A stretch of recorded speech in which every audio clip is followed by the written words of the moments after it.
Sud Radio Berkov dans tous ses états. Le face-à-face. Le racisme anti-blanc. L'enquête interdite. Comment il y a du racisme anti-blanc en France? Mais non. À écouter un certain nombre de Young Global Leaders, de progressistes et autres. Non, la France est un pays raciste systémique, mais uniquement envers les minorités, quelles qu'elles soient, ethniques ou autres, d'élite faciès et autres. Mais racisme anti-blanc, ça n'existe pas. Eh ben oui, le racisme anti-blanc existe. François Bousquet l'a rencontré. Et il en a sorti un livre, il a écrit un livre à la Nouvelle Librairie, justement sa maison d'édition, il faut le dire, dans la collection Livre Noir. Et je dis ça parce que, honnêtement, je vais vous dire, François Bousquet, quand j'ai lu le livre, j'ai pensé à un autre livre, j'allais dire La cause de l'oncle Tom, non. J'ai pensé, et c'est vraiment intéressant, à la France Orange Mécanique. Pourquoi? Quand le livre de Laurent Oberton est paru en 2012, qu'est-ce qu'il a fait? Il a fait un truc que tout journaliste aurait pu faire, mais lui, il a eu l'intelligence de le faire.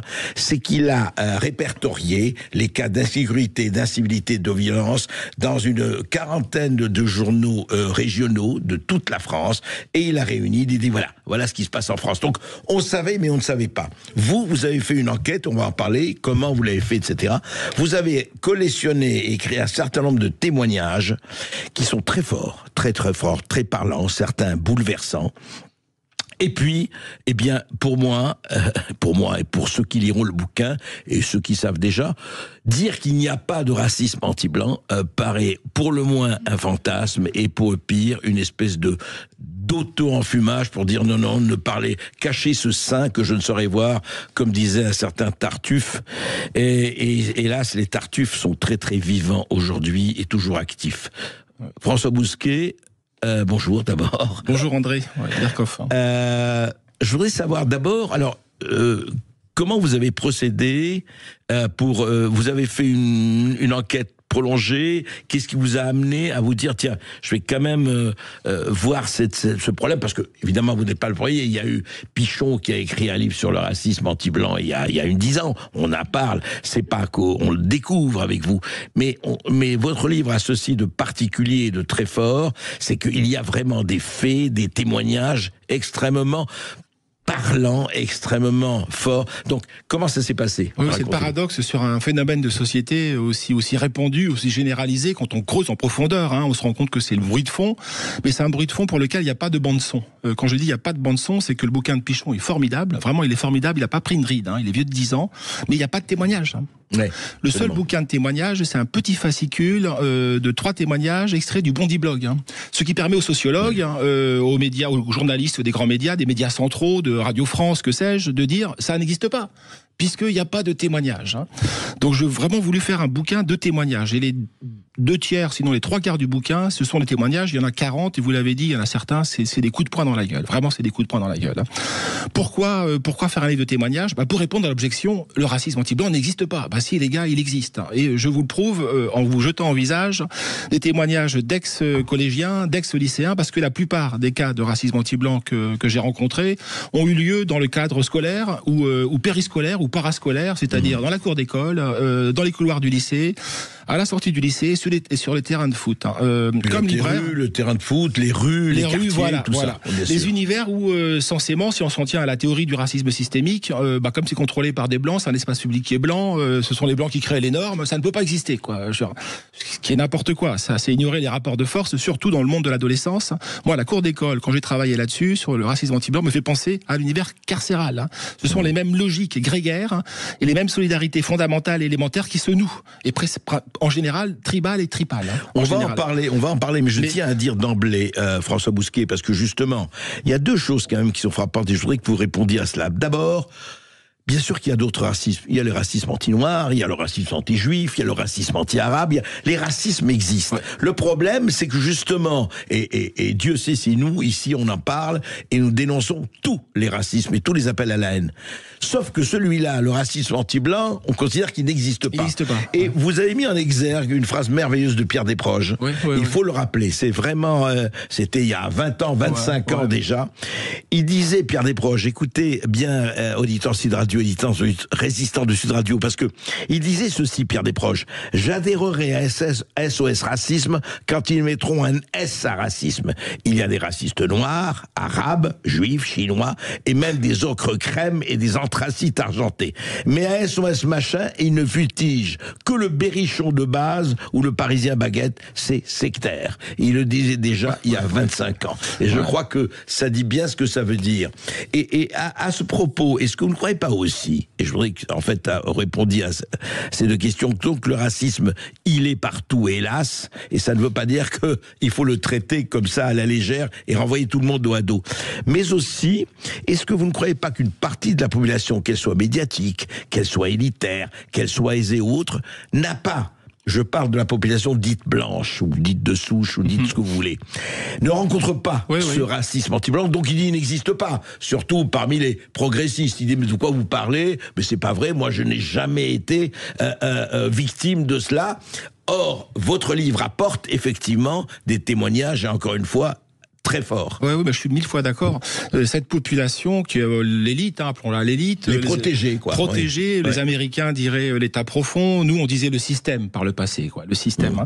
Il défend la mixité en permanence. Le vivre ensemblisme en permanence. Tout ce qu'on voudra. Fondamentalement, son idéal est diversitaire. Mais, dans les faits, dans la pratique, tout est ségrégué.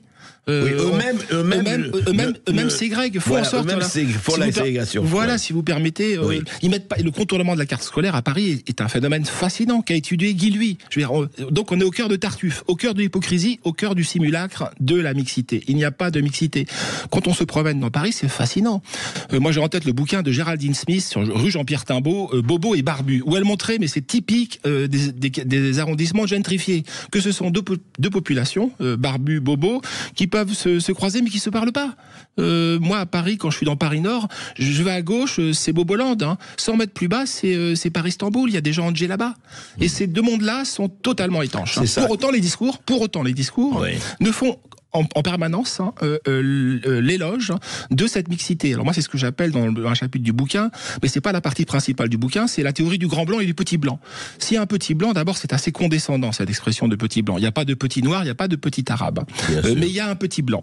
Mais de fait, il y a un petit blanc parce que cette société multiculturelle a besoin d'un bouc émissaire. Elle est asymétrique. Le bouc émissaire, c'est le petit blanc. Et qui c'est qui le bouc émissérise, si je puis dire, c'est ce que j'appelle le grand blanc. C'est qui le grand blanc? C'est un professeur en sciences sociales. C'est Éric Fassin. Éric Fassin nous dit, pour les sciences sociales, d'un ton dogmatique, pour les sciences sociales, le racisme anti-blanc n'existe pas. Et pour cause, tu ne le cherches pas. Et comme tu ne le cherches pas, tu ne le trouves pas. Tu ne veux pas le chercher. Et tu ne veux pas le chercher. Tu n'auscultes pas, mais tu occultes. Donc on occulte quelque chose qui est... parce qu'en effet, il ne le voit pas. Mais justement, c'est votre première partie, c'est très intéressant parce qu'il ne faut pas la négliger. La première partie de votre livre, François Bousquet, c'est ce que vous appelez, je le dis, le gauchisme... Attendez, le chic gauchiste. Le chic gauchiste et le choc raciste, voilà. Et c'est très intéressant parce que au fond, donc vous dites cette population protégée qui vit dans les quartiers protégés à Paris et ailleurs, il n'y a pas que Paris. Dans les grandes métropoles. Les villes de France, dans toutes les... Voilà. Il dit, mais nous n'avons pas ce problème-là, ça n'existe pas, y compris dans les villages et ailleurs. Donc, de quoi vous parlez? Et en même temps, ils ont besoin de dire non seulement ça, mais de dire, écoutez, ça n'existe... Et ce racisme anti-blanc ne peut être que d'extrême droite, parce que sinon, il heurte notre conscience progressiste. Notre discours. Ce qui est presque le drame pour les victimes que je rencontre. Non seulement elles sont victimes de racisme, non seulement le racisme dont elles sont victimes n'est pas reconnu, puisqu'il n'existe pas, mais pire encore, c'est par définition, c'est le mécanisme d'inversion accusatoire. C'est quelque chose d'extrême droite. Le racisme anti-blanc est une idée complotiste. Le racisme anti-blanc est une idée fascisante, raciste. En réalité, donc on renverse la victime devient le raciste. D'où la difficulté, pour répondre à votre première question, d'où l'extrême difficulté à trouver des témoins. C'est très difficile de trouver des témoins. Pourquoi? Parce qu'ils sont tétanisés. D'abord, j'ai trouvé un seul témoin en direct, c'est-à-dire qui était encore à l'école. Donc tous les gens qui ont témoigné, c'est des ex-collégiens, ex-lycéens. Tous à l'école même, ils ne voulaient pas parler. En tout cas, alors peut-être pas des questions de génération, j'ai pas accès à eux, mais de toute façon, je peux pas avoir le nom du lycée, je peux pas avoir le nom de l'endroit. Ils ne veulent pas parler. Pourquoi? Parce qu'à la fin des fins, c'est eux qui seront pointés du doigt. Donc c'est l'extrême difficulté de trouver des témoins. Moi, grâce à Pierre Sauterelle de F de Souche, à Damien Rieu, qui ont de gros réseaux, j'ai pu avoir quelques témoins, pour moi, époustouflants et bouleversants. Mais sinon, j'ai cherché. Pour vous répondre, j'ai cherché. J'ai tiré un fil, petit à petit. Je sais que c'est vraiment la chambre d'écho, quand on s'en tient à la seule enquête qu'il y a eu, faite par l'INED et l'INSEE. Il y a une seule enquête sur le racisme anti-blanc. Qui date de quand ? Qui date de 2008-2009, qui a été publiée dans les années 2010. C'est la seule enquête qui existe. C'est la seule enquête qui existe. Mais tenez-vous bien, c'est que les enquêteurs, quand ils se sont rendus compte que le groupe majoritaire, globalement, les gens nés de parents français hors d'hommes et étrangers en France, déclaraient pour la population non paupérisée que 1 Français sur 7 avait été victime du racisme, et 1 sur 4. Dans le cette racisme anti-blanc. 1 sur 4 dans la population paupérisée. Tout ça a été mis sous le tapis, quoi. Quand l'INSEE a voulu, en début d'année, de cette année, 2025, mettre dans ses enquêtes de recensement une question sur l'origine des parents, cri d'orfraie, de la Ligue des droits de l'homme, du MRAP, etc., l'INSEE a reculé. Donc on ne veut pas. On ne veut pas étudier le problème. Donc, je leur ai dit, c'est un non-objet sociologique. C'est un non-objet statistique. Qui permet à dire que ce problème n'existe pas, que ce racisme n'existe pas. Ce qui fait que moi, je fais le bouquin, une fois que j'ai une confiance s'est instaurée. Moi, j'ai des témoins qui ont 2 numéros de téléphone. Je suis obligé de brouiller les pistes. Une fois que la confiance s'est instaurée, eh bien, je tire le fil. Mais vraiment, la principale difficulté de cette enquête, ça a été de trouver des témoins. Alors que on fait un repas de famille, on apprend qu'un tel ou un tel, alors là, ça n'est jamais que des injures. Mais il n'empêche, l'injure rentre dans le cadre de la définition du racisme. Bien sûr. Mais là, les gens dont je parle, c'est des gens qui ont été victimes d'agressions physiques violentes, de rackets violents et répétés. Donc, c'est des affaires beaucoup plus lourdes. Et on se rend compte que dans chacune de nos familles, il y a des gens qui ont été confrontés à ça. Mais ça n'existe pas. Parce qu'on a tellement intériorisé le fait que le racisme était à sens unique. Et qu'il n'y avait pas de... Voilà. Le racisme n'était que contre telle ou telle population, mais pas le reste. On va en parler justement après cette petite pause. Et je vous rappelle, 0826 300 300 pour ceux qui veulent intervenir et poser des questions à François Bousquet. Ce racisme anti-blanc existe, comme, je le rappelle encore une fois, tous les racismes. Et nous combattons, et je le dis, tous les racismes. Mais il n'y a pas de raison qu'il y ait 2 poids et 2 mesures et qu'il y a une population qui échappe à ça. D'ailleurs, on l'a vu aux États-Unis quand on parlait du suprémacisme blanc, avec tout le mouvement woke et en compagnie, mais on va en reparler de tout cela juste après cette petite pause. Restez avec nous. Le racisme anti-blanc, l'enquête interdite. Sud Radio. Sud Radio. Parlons vrai. Parlons vrai. Sud Radio. Parlons vrai. Ces états midi 14h. André Berkoff. Ce racisme anti-blanc, François Bousquet, l'écrivain François Bousquet, l'éditeur François Bousquet, ça paraît dans sa maison d'édition, la Nouvelle Librairie, il a enquêté, il a rencontré, et je voudrais savoir, au fond, François Bousquet, quand vous regardez les témoignages qu'on peut lire dans ce livre, encore une fois, que je recommande, parce que il faut. La réalité, vous savez, c'est pas en rentrant dans le métaverse et le narratif angélique que l'on évitera le réel. Qu'est-ce qui vous a frappé le plus ? Dans ces différents témoignages, que ce soit ceux qui racontent leur école, ceux qui racontent leur terrain de sport, ceux qui racontent les affrontements de quartier, etc. Qu'est-ce qui vous a le plus frappé ? Ça dépend des populations, si je peux dire. Chez les filles, chez les témoins filles victimes de racisme anti-blanc dans la France des banlieues, c'est une extraordinaire pudeur, une extraordinaire difficulté à les confesser. C'est très étonnant. Donc elles ont souvent la voix tremblante. Donc le poseur de questions, moi en l'occurrence, l'intervieweur, est aussi ému. Donc chez elles, c'est l'émotion. La difficulté à se reconstruire pour beaucoup de parce qu'elles ont été frappées par des choses très fortes. Là je parle des victimes garçons et filles indifféremment, parce qu'on nous dit que le racisme systémique, c'est parce qu'on peut pas louer un appart ou ouvrir un compte en banque. D'abord, laissez-moi vous dire qu'il y a des militants de droite, identitaires ou patriotes, qui peuvent pas ouvrir de compte en banque. Mais bon, c'est embêtant, c'est embêtant, c'est une autre question, c'est embêtant. Mais quand vous vous faites massacrer, cracher dessus, pour une fille tirer les cheveux, pour un garçon exposer la tête sur le macadam, en vous faisant traiter de sale français, de sale blanc, le traumatisme est lourd. Donc vous vous réveillez la nuit. Moi j'ai un témoin qui est bouleversant, un ouvrier qualifié, qui s'est fait racketter, racisme anti-blanc à Lyon, dans les quartiers populaires de Lyon. Qu'est-ce qu'il fait? Il sèche, comme la plupart de mes témoins, il sèche. Hein. À un moment donné, il sèche. Les garçons, en tout cas, ils sèchent. Quand ils sèchent les cours. Hein. Ils vont pas à l'école. Et certains font une dérive délinquante. Lui s'appelle Paul. Enfin, je l'appelle Paul. Et il devient Ibrahim. Hein. Paul se fait massacrer par Ibrahim dans sa classe. Hein. Et bien, dès qu'il sèche, il devient un peu un voyou et un délinquant. Et il se très si prête, il devient Ibrahim. Et lui-même, c'est l'assimilation à l'envers. Lui-même me dit, parce qu'aujourd'hui, c'est un militant à Lyon populaire, donc c'est un militant identitaire, patriote, une droite populaire. Hein. Il me dit, même moi, quand je deviens Ibrahim, je traite les Français de sales gouères, hein, de sales gouérons, de sales Français. Je dis à mes copains arabes, tiens, t'as vu le petit blanc là, il a une chaîne en or. Hein. Je lui fais une balayette et tu lui chopes la chaînette. Hein. Donc c'est des mécanismes d'assimilation à l'envers. Lui, on l'a récupéré. Paul qui devient Ibrahim, qui redevient Paul, hein, ce sont des pseudos. Lui, on le récupère. Hein. Mais combien ne récupère-t-on pas? Il y a un film qui s'appelle Était une fois dans l'Oued, hein, où un certain Johnny Leclerc devient Abdelkradim, c'est Abdel Karim. Karim. Mais on les retrouve pas, ces gens-là. Parce qu'ils ont épousé, c'est ce que me disent aussi beaucoup de profs. Ils ont intégré l'univers environnant, la dynamique dominante qui est il y a une hiérarchie de prestige. Hein. Cette hiérarchie de prestige, elle est dominée par l'islam. C'est ce que me disent même des professeurs maghrébins. J'ai un professeur maghrébin, Argenteuil, hein, qui me dit que musulman. Et il me dit que même quand vous n'êtes pas converti, vous pratiquez les interdits élémentaires du Coran. Même quand vous n'êtes pas converti, si quelqu'un touche à l'islam, hein, les premiers protestés ce sont ces gens-là. Donc c'est des mécanismes d'assimilation à l'envers qu'on ne voit pas évidemment à Paris Centre, hein, qu'on ne veut pas voir à Paris 13, hein, mais qu'on voit à Argenteuil, à Bobigny, à Clichy. C'est tous les profs que j'ai rencontrés. Mais c'est quoi alors justement, parce que vous en parlez et vous en parlez beaucoup dans votre livre, cela. Est-ce que c'est une psychologie en disant tiens, la force est là, nous allons suivre l'univers de la force, hein, suis la force, la puissance est là, parce que vous parlez par exemple de jeunes filles blanches, dites blanches, qui sont avec des caïds et qui sont fiers d'être avec des caïds. Parce qu'il y a une hiérarchie, je le redis, hein, c'est la cour d'école, hein, ressemble étonnamment à la cour de prison.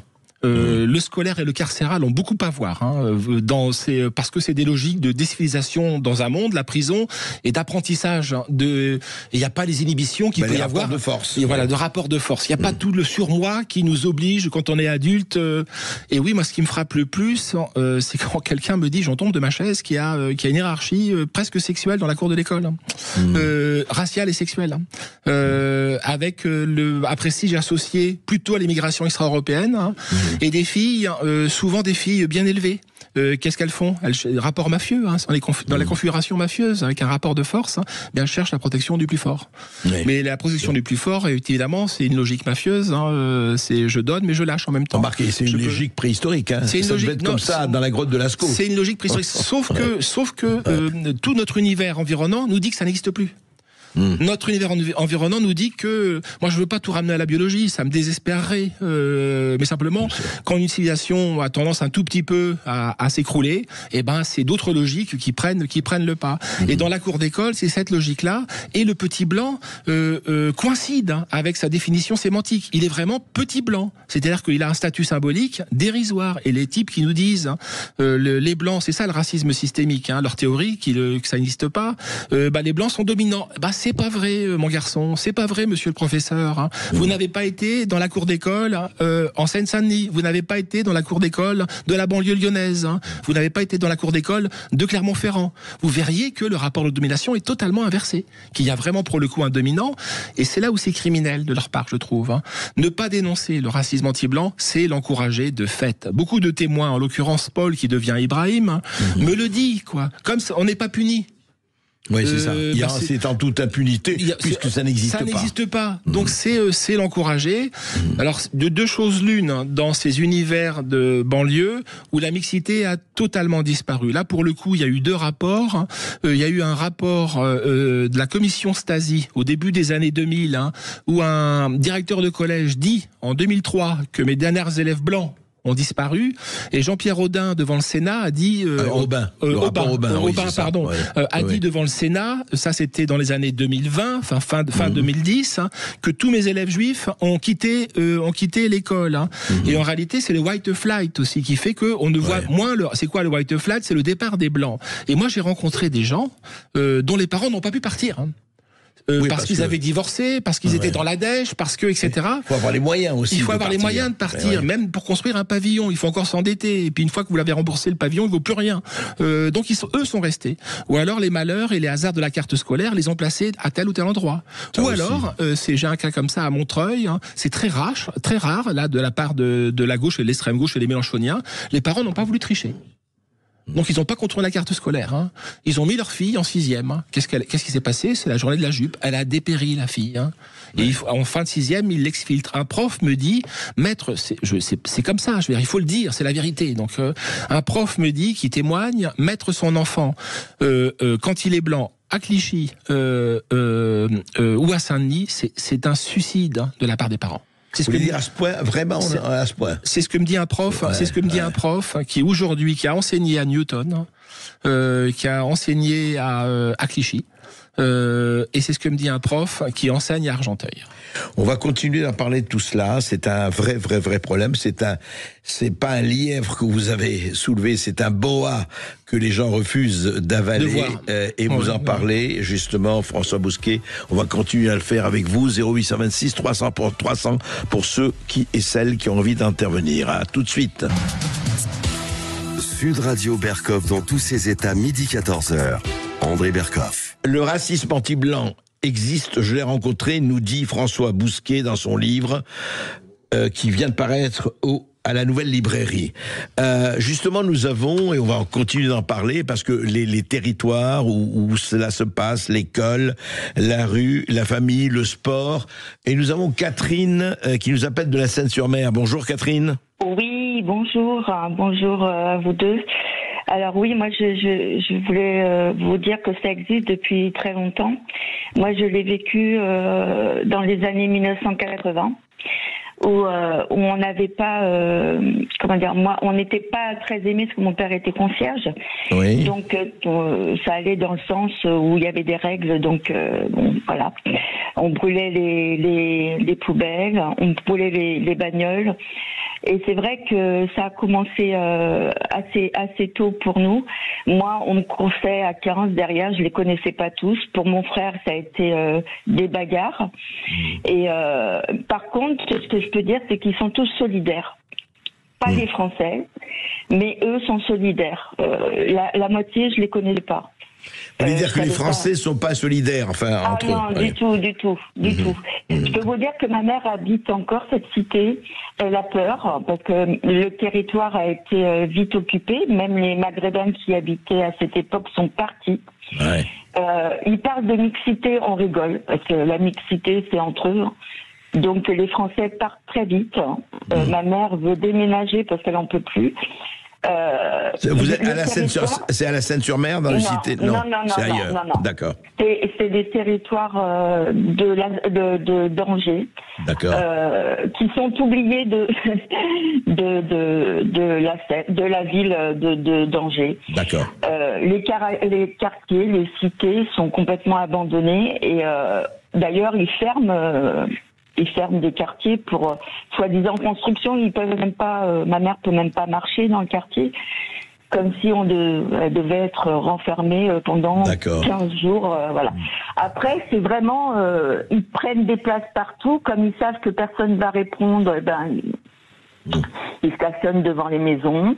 Personne n'y rien. Les poubelles, c'est pareil, c'est par la fenêtre. Ma mère a vraiment très peur et je dois dire que je comprends puisque moi-même ce que j'ai vécu quand j'étais petite c'était incroyable. Moi j'ai voulu vite quitter cette cité parce que j'avais peur tout simplement. Je comprends. Et voilà. Merci. Donc, Catherine, merci de entre eux, voilà. Ouais, merci de votre témoignage. Juste, je vais redonner la parole à François Bousquet parce que ça illustre son livre. Nous avons Laurent qui nous appelle de Montpellier. Oui, bonjour Laurent. Bonjour messieurs, bonjour à tous. Bonjour. Je voulais rectifier une erreur qui se dit de partout, même Christine Kelly se trompe, et alors Jean-Luc Mélenchon, n'en parlons pas, qui veut créoliser la France. Donc, qu'est-ce qu'un créole? Un créole, c'est un blanc d'origine européenne, né dans les colonies françaises. C'est ça un créole. Donc un créole, c'est pas du tout un métis. Alors, si Jean-Luc Mélenchon veut créoliser la France, la France sera toute blanche. Et, je ne comprends pas que ces gens instruits ne savent pas ça. C'est comme ceux qui s'appellent indigènes de la République, alors que indigène, c'est le français de souche. Alors c'est toujours intéressant de rappeler ça. Juste encore merci Laurent, juste encore un auditeur, Marc, qui nous appelle de Villeneuve-les-Béziers. Marc, bonjour. Oui, bonjour André. Bonjour à votre invité. Bonjour. Voilà. Alors, il y aurait beaucoup de choses à dire, mais je vais faire court. Oui. Bon, tout le constat que fait votre invité, en tout cas, il est connu. En tout cas, je le connais. Je l'ai vécu. Moi, ce qui me désole, c'est que nos politiques sont conscients de tout ça. Parce que souvent, on dit on n'a que les gouvernements qu'on mérite. Sauf que les gens travaillent, on a un quotidien, on n'a pas que ça à penser si on est un petit peu éloigné de ces problèmes. Bien sûr. Alors que nos politiques, eux, le connaissent, mais ne le disent pas au peuple. Et moi, ce qui me désole, c'est qu'au final, tous les gens qui ont fait l'effort de s'intégrer, de s'assimiler à notre société et de fonctionner comme nous, ils vont être assimilés, il va y avoir un amalgame avec tous ceux qui sont contre nous. Et au final, on va les pousser dans le retranchement, ils vont se rapprocher de précisément ces gens qu'on dénonce. Et ça me désole. Parce que moi, j'ai beaucoup de relations avec les émigrés, les gens qui ne sont pas de souche, comme on dit. Et puis finalement, au résultat, tout le monde... Vous savez, on n'entend que l'Algérie en ce moment dans les radios. Et moi, je me désole parce que j'imagine tous mes amis algériens qui, eux, aiment la France. Et on n'arrête pas de les montrer du doigt sans même faire la différence et sans que les politiques aient pris leur responsabilité et des décisions dures qu'il fallait prendre. Non mais c'est vrai, Marc, deux choses juste, on vous entend bien. Je dis que vous avez totalement raison, il est hors de question et je trouve, personnellement je trouve lamentable d'assimiler tout un corps, que ce soit les musulmans ou les Algériens ou les ceci ou cela, dans un seul camp, c'est évidemment faux et qu'il faut faire attention de pousser. Cela dit, pour l'Algérie, on parle du gouvernement algérien. Là, pour le moment, on ne parle pas. C'est-à-dire que ce n'est pas pointer du doigt des Algériens que de dire que quelquefois le gouvernement de M. Tebboune ne se comporte peut-être pas de la façon la plus normale. C'est-à-dire que si vous voulez, il faut faire très attention. On a le droit de critiquer n'importe quelle politique. Ce qu'on n'a pas le droit, ce qui est raciste, c'est de critiquer une population en tant que telle, qu'elle soit blanche, qu'elle soit marron, qu'elle soit jaune, qu'elle soit noire ou autre, ou n'importe quelle ethnie. François Bousquet. Oui, vous avez entendu ce qu'ont dit nos auditeurs. Une remarque sur Catherine. Oui, moi, ce qui me frappe, elle parle des années 1980. Moi, j'ai pas mal de témoins qui me disent que ça commence déjà dans les années 1980. Et moi, j'ai des témoins qui me disent que c'est presque surréaliste pour eux la vie, puisque schizophrénique en tout cas, parce que quand ils allument la téloche, ils tombent sur SOS Racisme, le je touche pas à mon pote, la Ziza de Belle-Avoine, etc. Et eux, c'est l'inverse. Eux, ils voient les baffes dans la gueule. Donc c'était une remarque sur le témoignage de Catherine. Donc oui, c'est un phénomène ancien, lourd, massif, totalement occulté. Et ça, c'est un contrepoint que par rapport à Marc, non, les politiques le disent pas. Non, je suis désolé. Il y a quelques politiques qui en parlent. Le mur est un petit peu se fissure. Non, c'est ce que dit Marc. Il dit que font nos politiques. Ah oui, non, simplement il dit que oui, mais on le sait le problème. Non, moi je crois qu'on ne le sait pas, parce qu'on en parle. Que les politiques ne le savent pas. Non, ils le savent. Oui. Comme l'INSEE, ils le savent, exactement comme l'INSEE, mais ils ne veulent pas en parler. Les rares à en parler. Aurore Berger, il y a 3-4 mois, nous explique qu'elle s'est fait cracher au visage, traitée de sale blanche. Elle a dit c'est pas du racisme anti-blanc. Qu'est-ce que c'est quoi? Bon, la porte-parole du gouvernement a dit que non, sa fille en collège de banlieue se faisait traiter de sale blanche, c'est du racisme anti-blanc. Mais quand on dit sale français, ça n'est même pas considéré par les tribunaux comme du racisme anti-blanc. Donc sale français, au prétexte que les gens qui disent sale français sont des Français. Oui, ce sont des Français de papier, mais leur loyauté va ailleurs, de toute évidence. Donc je crois qu'on n'en parle pas délibérément, qu'on occulte cette question-là délibérément. Et une remarque, moi aussi, et ça c'est un vœu pieux, me semble-t-il, bien sûr que je suis pour que l'on s'entende et qu'on s'accorde, mais néanmoins, quelqu'un disait, un grand politologue, c'est l'ennemi qui vous désigne. Voilà, c'est l'ennemi vous désigne. Et donc c'est l'ennemi qui vous fabrique. Hein. C'est Julien Freune qui disait ça. Et quand en banlieue, des jeunes petits blancs, parce que c'est comme ça qu'on les appelle et qu'il faut les appeler en dépit de la condescendance qu'il y a dans cette expression, sont traités de sales français, de sales blancs, de sales gouères, eh bien l'ennemi les désigne. Hein. Eux, au départ, il y a un vide identitaire parce qu'ils vivent dans le pays des bisounours, hein, dans le pays de l'antiracisme, dans le pays des droits de l'homme, dans le pays de l'amour universel et du vivre ensemble. Et tout d'un coup, ils découvrent que ça se passe pas comme ça dans le réel. Hein. Dans le réel, l'ennemi vous désigne. Hein. Et beaucoup d'entre eux sont devenus des militants parce que dans le processus de reconstruction psychologique, quand vous avez été massacré pendant 2 ans, 3 ans, 4 ans, pour certains, ça passe par la conversion, je l'ai dit malheureusement, ou une forme de dimitude, je l'ai dit, je le regrette, on les verra pas, ces gens-là, on les a perdus. Ce sont des jeunes filles ravissantes, portugaises, serbes, françaises, mais voilées. Donc elles sont basculées de l'autre côté du mur. Hein. Mais pour les autres, ils se reconstruisent un peu politiquement parce que ils ont découvert qu'ils étaient ce qu'ils ne croyaient pas être. Hein. Ils ont découvert qu'ils avaient qu'ils étaient perçus par quelqu'un. Vous voulez dire que c'est un mouvement d'identité que vous voyez se construire en ce moment. En tout cas, dans les témoins que j'ai pu, et c'est peut-être la raison pour laquelle ils témoignent. Hein. Parce que beaucoup ne témoignent pas. Vous avez la difficulté, juste on revient à ça, François Bousquet, vous avez une difficulté à trouver des gens qui témoignent. C'est très difficile. Hein. Par exemple, moi, je pense, hein, je recours à une théorie, je l'ai dit, parce qu'elle est vraiment très très suggestive. Hein. Ouais. Le crime est une activité routinière. Pour qu'il y ait une activité routinière dans le crime, hein, et donc qui rapporte de l'argent, c'est une théorie d'économie, il faut 3 conditions. La première condition, il faut des cibles vulnérables. Hein. Les femmes sont des cibles vulnérables, hein, surtout dans les cités. Ne vous mettez pas, elles se mettent en jogging ou elles se voilent précisément pour échapper à ça. Il faut des délinquants, des criminels motivés. Ils sont motivés. Mais il faut des gardiens démotivés. C'est la 3e des conditions pour que le crime prospère. Hein. Des gardiens démotivés. Voilà. Et dans la question du racisme anti-blanc, les gardiens sont démotivés. Donc j'ai été confronté à plusieurs reprises à des viols. Hein. Je n'ai pas pu avoir accès aux victimes qui avaient été violées.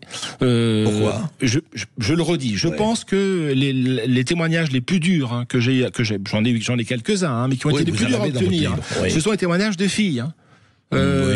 Parce qu'on sent que c'est plus douloureux pour elles que pour nous de confesser ce qu'elles ont subi. Donc oui, c'est très difficile de trouver des témoins, et surtout d'instaurer la confiance avec les témoins. Je rappelle le bouquin Une nuit en France, le bouquin sur Crépol. Hein. Tous les témoins ont le sentiment d'avoir été trahis. La mère de Romans-sur-Isère, elle le dit, elle-même. Donc il y a le sentiment d'être en permanence trahi. Il y a eu des gens arrivés avec des couteaux, avec des mais des grands couteaux. Des grands couteaux. Et pour vous dire, vous vous rappelez que certains médiatiques pour couper son shit, hein. disaient oui, c'était pour couper le shit et puis pour faire la fête. Voilà, c'est vrai qu'on vient faire la fête avec des cimetières et avec des couteaux. Voilà. Et puis pour couper son shit, c'est pas des pièces de bœuf. Hein. Mais bon, mais Crépol est caractéristique de ça. Comme ça a été médiatisé grâce au bouquin. 9 témoins sur 102 disent qu'ils ont entendu des insultes anti-blanches. Hein. On entend distinctement des vidéos, des prises son de vidéos prises ce soir-là. Putain, Gouer, attention, ça plante. Une autre voix, attention, ça plante. Putain, Gouer, c'est putain de blanc, quoi. Un rapport de gendarmerie a été mis de côté, égrénant les questions, les occurrences du racisme anti-blanc. Donc c'est la configuration typique du déni dans lequel on est. Moi, que j'essaye de faire en sorte qu'on en parle. Hein. Alors, Dieu merci. Depuis 2 à 3 mois, depuis que Crépol est revenu sur le devant de la scène grâce au bouquin et aux polémiques que le bouquin a suscité, le mur du silence autour du racisme anti-blanc se fissure un peu. Je dis bien, il ne se fissure. Votre livre le fissure aussi, largement. Oui, mais tant mieux. Simplement, j'insiste, c'est un phénomène massif aussi. C'est un phénomène massif, aussi massif qu'occulté. La seule enquête dont nous disposons, c'est 1 Français sur 7 non paupérisé et 1 Français sur 4 paupérisé. C'est-à-dire, si je veux pas dire 10 millions de gens. C'est colossal sur une population. Mais aujourd'hui encore, vous pensez que justement dans les médias et ailleurs, c'est encore invisibilisé. C'est-à-dire on n'en parle pas ou on en parle très peu. Ouais, je suis vraiment désolé. Ouais, dans les médias centraux, on n'en parle pas. Exception faite peut-être de quelques journaux de droite, type Le Figaro, où on en parle. Hein. Je rappelle que dans le cadre du Figaro, c'est le début de mon bouquin, il y a une enquête à Vénissieux où un témoin dit les insultes anti-blanches sont monnaie courante ici. On a Vénissieux qui est un territoire perdu, quoi. Mais après, au-delà, non. Dans moi ce que j'appelle les médias centraux, non, il y a un verrou psychologique. Hein. parce que dans le narratif du multiculturalisme, il faut qu'il y ait un coupable. Il faut qu'il y ait un déséquilibre, et c'est le peuple historique, c'est ce que nous sommes. Étonnamment, en France, en Angleterre, les États-Unis constituent un cas à part, mais l'Angleterre ou la Belgique, nous sommes en permanence en train de payer une dette que nous avons contractée à l'époque des croisades. Je reprends le discours qui n'est pas le mien, mais des coloniaux, croisades, et puis de l'esclavage, etc. L'oppression, l'esclavage, etc. Voilà, et que nous reproduisons ici. Et dont nous devons nous repentir. Et c'est le thème de la dette. C'est-à-dire que nous devons rembourser. Moi, je ne demande pas aux barbaresques qui rasiaient l'Europe du Nord au XVIIIe siècle de rembourser les gens qu'ils ont mis sous esclavage. Et puis c'est les Vietnamiens qui ont subi la guerre d'Indochine, la guerre d'Algérie, qui sont bombardés à napalm. On les entend pas dire allez rembourser la dette. Voilà, plus. Enfin, un certain nombre de gens. Donc c'est cela qu'il faut briser. Moi, le bouquin est fait pour ça. Le bouquin est vraiment fait. Alors j'insiste. C'est quand même pour que c'est le premier bouquin de témoignages. Moi, il y a beaucoup de témoins qui sont devenus, à défaut des amis, des proches. Peut-être des amis, je sais pas. C'est vraiment pour eux que je l'ai fait. Et eux ne sont, je le redis, ça n'est que la bande son d'un bruit de fond beaucoup plus large, qui travaille en profondeur le corps social. Vous évoquiez Orange Mécanique. On veut nous faire croire à Crépol que c'est un fait divers. Or, le fait divers est là pour faire diversion. C'est ce que nous montre Oberton d'Orange Mécanique, et c'est ce que j'essaie de monter dans le racisme anti-blanc.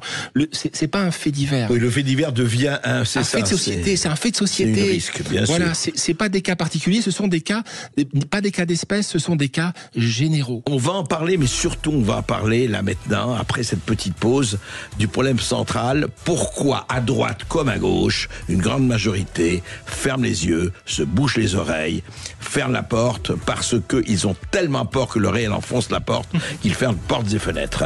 Alors que d'un autre côté, il y a open bar pour un certain nombre d'exactions. On en parle tout de suite avec François Bousquet, avec vous, 0826 300 300. À tout de suite. Sud Radio Berkoff dans tous ses états, midi 14h. André Berkoff. Le racisme anti-blanc, l'enquête interdite de François Bousquet aux éditions de la Nouvelle Librairie. Ça vient de paraître et ça dit bien ce qui se passe. Ce n'est plus la France Orange Mécanique, c'est la France racisme systémique. Et oui, le racisme existe partout. Encore une fois, aucun peuple n'est exempt de cela, et je ne vois pas pourquoi on n'en parlerait pas, et c'est ce qu'on fait. François Bousquet, effectivement, parlons un peu d'un certain milieu, d'ailleurs de gauche comme de droite, évidemment avec des nuances, avec une diversité en tout cas d'opinions, mais ce problème-là, comment il se fait alors qu'il existe justement depuis 1980, 40 ans, peut-être plus, et que justement les gens, et vous l'avez dit déjà, on va pas répéter, que ce soit les victimes ou les témoins comme nos auditeurs, disent oui, on en parle, mais on pouvait pas en parler, et qu'est-ce qui se fait? On partait. Et encore une fois, je rappelle trois choses, les trois choses qui sont se passées la semaine dernière, les 2 voitures de police municipale caillassées par 30 personnes obligées de partir, à Saint-Ouen, une école qui était point d'un point de deal. Ce n'est pas du racisme anti-blanc ou pas, quand même obligé de partir. Les professeurs, alors ne parlons pas ni de Samuel Paty, Dominique Bernard, mais ou d'autres, absolument, et vous en parlez aussi, il y a l'école, il y a les terrains de sport, où ils sont obligés, attention, de faire très attention devant cette montée de la violence et du déni. Et face à ça, un silence presque assourdissant, qui se fissure, on l'a dit, mais presque assourdissant. Oui. À gauche, Fabien Roussel, mais c'est une anomalie dans le paysage, et puis il pèse pas électoralement. Mélenchon a plié le match, LFI a plié le match, les communistes ont été battus et humiliés à la présidentielle, qui est la mère des élections. La porte-parole du gouvernement, là, dernièrement, a reconnu que sa fille. À droite, on en parle, mais très très peu. Moi, je crois que c'est parce que on a retiré le mot race de la Constitution. On veut effacer les traces du crime, pour dire qu'à la fin il n'y a pas de crime. Mais là, vous êtes raciste si vous voulez ramener le mot race dans la Constitution. Voilà, donc on est confronté à l'accusation des accusations, au crime contre l'esprit de notre temps, qui est l'accusation de racisme. De la même manière que mes témoins sont quand même tétanisés, en tout cas au début, à faire. Enfin, les gens qui les tabassent sont des racistes. Ce sont pourtant des racistes. Simplement, il y a la version accusatoire qui fait qu'on ne peut pas. Le racisme est à sens unique. Hein. On ne s'approche de ce mot-là qu'à reculons, alors qu'il est partout dans les comportements, il est partout dans les esprits, mais comme un sous-texte, hein, comme un feu qui couve. Hein. Mais on veut pas voir que le feu couve, comme une tourbière. Pour moi, c'est comme une tourbière. Hein. C'est là, ça fume, ça dégage, ça libère des gaz. Hein. Ah, peut-être qu'à un moment donné, ça va péter. Les mécanismes psychologiques de refoulement sont dévastateurs. Hein. Le cadavre dans le placard finit par vous péter à la gueule. Hein. Ça finit. Il finit par puer. Il finit par puer plutôt. Vous avez raison. Il finit par puer. Et cette question du racisme, en l'occurrence du racisme anti-blanc, mais du racisme en général, hein, va nous sauter au visage. Hein. Parce que à force de le refouler, je veux dire, à un moment donné, il faut passer à la caisse, il faut payer l'addition. C'est-à-dire que le réel présente l'addition. Voilà, vous avez rêvé d'une société qui devait fonctionner alors qu'elle dysfonctionne. Hein. Vous êtes livré à une expérience géante qui est celle de la Tour de Babel. Hein. Ça peut marcher à la marge. Hein. Moi, je suis un partisan. Rien n'est poison, tout est poison. Ce qui est poison, c'est le dosage. Hein. Et là, on a des dosages qui sont si considérables. Ce sont les effets de seuil qui est évoqué, mais on peut même pas en parler aujourd'hui. Si à droite, et quelqu'un reprend ce que disaient Mitterrand et Rocard, rappelez-vous, parlant des effets de seuil migratoires. Hein. Si quelqu'un dit ça aujourd'hui, mais si quelqu'un reprend Chirac sur le bruit et les odeurs, mais ce serait à la droite d'Adolf Hitler. Voilà. Donc plus on avance, hein, plus l'interdit contraint la réflexion libre, hein, l'esprit critique, hein, et dicte les comportements et les commandements. Par exemple, Édouard Philippe, qui est pas un foudre de guerre, avait dit après Képol que c'est peut-être le racisme anti-blanc existe. Hein. Mais mon cher, le peut-être étant trop, le conditionnel étant trop, écoutez les témoignages, etc. Donc on a des politiques, hein, peut-être à l'exception de quelques-uns, je peux donner au Rassemblement National, de toute évidence, on en a parlé, à Reconquête, on en a parlé, je suis pas électeur, hein, je suis pas encarté, pardon, je suis pas encarté ni militant, et ni payé par ces structures-là, on en a parlé, mais en dehors de ça, non. Ça passe sous les écrans radars, ou alors c'est carrément nié, ou alors c'est Aurore Bergé, c'est-à-dire que la victime a intériorisé qu'elle n'était pas une victime. Je veux dire, c'est le syndrome de Stockholm. Hein.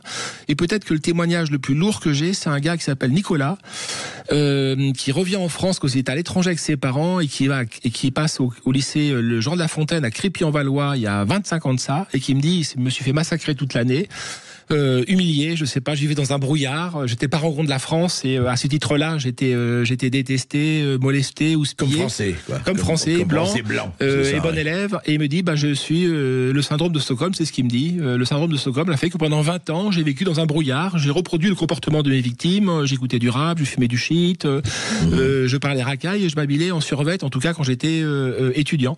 Il s'est réveillé en 2015 avec les attentats, me dit-il. Hein. Et moi, ce syndrome de Stockholm, je l'appelle le syndrome de Stockholmistan. C'est peut-être le témoignage qui m'a le plus accablé, parce que il y a des victimes, hein, de cette sorte de racisme en fait, des victimes qui honorent leurs bourreaux. Voilà, qui honorent leurs bourreaux et qui essaient de les imiter. Voilà, qui les imitent, hein, et qui sortent de notre champ politique, hein, parce que on les perd. Hein, donc c'est le témoignage qui m'a le plus bouleversé. Alors Aurore Bergé n'en est pas là.